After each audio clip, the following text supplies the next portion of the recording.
एक दिन ठेले पर भार अधिक होने के कारण रामू उसे ठीक से संभाल नहीं पाया और तेज गति से आती ट्रक से भिड़ गया।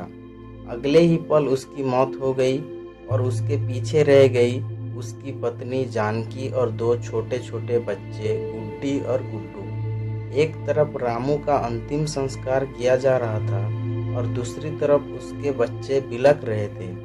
नहीं इसलिए नहीं कि पापा मर गए थे, वे तो भूख से बिलख रहे थे।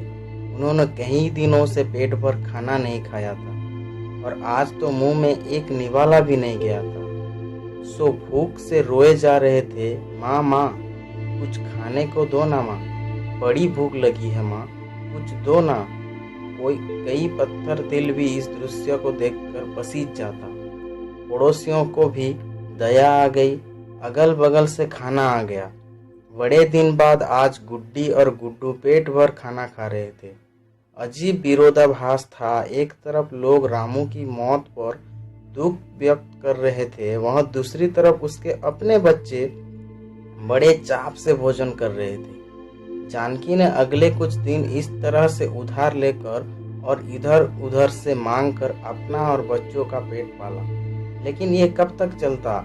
लोगों ने मदद करना बंद कर दी। जानकी पागलों की तरह काम खोजने लगी, लेकिन तमाम कोशिश के बावजूद भी किसी ने उसे काम नहीं दिया। जब थक हार कर घर लौटी तो बच्चे उम्मीद से उसके तरफ देखने लगे।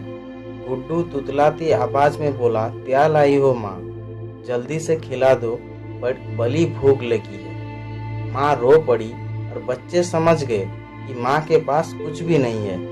एक पल के लिए अजीब सा सन्नाटा पसर गया। फिर गुड्डी बोली, माँ ये गुड्डू कब मरेगा? पागल हो गई है, ऐसा क्यों बोल रही है? माँ ने डांटते हुए बोला। माँ जब पापा मर गए थे तो उस दिन हम लोगों को पेट भर खाना मिला था। गुड्डू मरेगा तो फिर खाना आएगा ना। गुड्डी की बात सुनकर माँ की आंखें फटी की फटी रह गई। उसके पास गुड्डी की बात की कोई जवाब ना था। दोस्तों, ये सिर्फ एक कहानी नहीं है, ये दुनिया की करोड़ों लोगों की हकीकत है। इस पर गौर कीजिए। जिस खाने को हम थाली में ऐसे ही छोड़ देते हैं, उसकी कीमत को समझिए।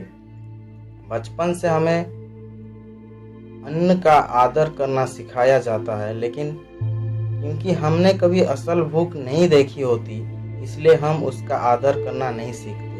एक दिन, बस एक दिन भूखा रहकर देखिए और आप करोड़ों लोगों का दर्द समझ जाएंगे।